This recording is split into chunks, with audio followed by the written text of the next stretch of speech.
Hey, Steve Stine from GuitarZoom here. Thank you so much for joining me.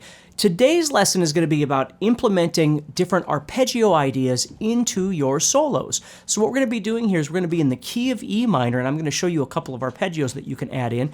Again, they don't need to be fast or anything like that. It's just trying to break up the monotony of always playing everything in more of a scale format. So let's go ahead and take a look at this. What I'm going to do is I'm going to be playing on this side here. I'm thinking about my E minor chord, my E minor arpeggio sitting right there. And what I'm going to do is I'm going to add in this note. I'm going to start on the C. And then right here what I'm going to do is add in the note D. Okay? So I'm really adding, what I'm essentially doing here is playing two notes on this string, one note on this string, two notes on this string, one note on this string, and two notes on this string, which we often refer to as 2-1-2 patterns. And they're really fun and can sound a bit more creative because you're not just playing the three notes of a chord, you're adding other notes in as well. Now again, we're not really looking at this from a speed sweeping perspective, although you certainly could do that if you wanted to. It's more just trying to, again, not just play all the time. There's nothing wrong with playing that way. We're just trying to add something else in on top of this, okay? So as we do this, let's go ahead. Now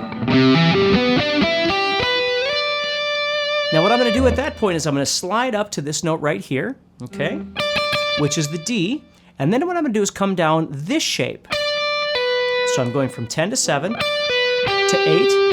to 7, to 9, to 10, to 7. So I have, see that? Now normally, we might go over to this note because this is the E, but what I'm doing is I'm adding in what we call the 7th. Right there. So I'm going up this shape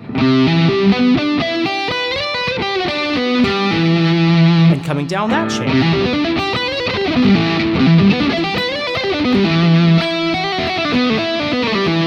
Again, however you want that to sound.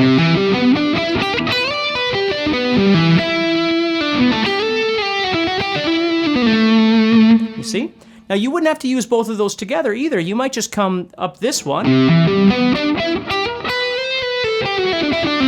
and go into something else, or you might play up this one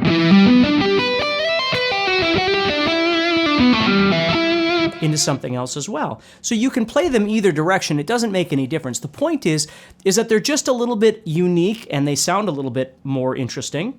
So when you're playing something that's more scale-based, you can always drop into, and you don't have to use the entire shape. You might just use a little bit of that. See what I did right there was I cut through both of these. I started in this one, and then right here, I used that slide from 7 to 9 to cut into the next one here, that one that I was doing right there.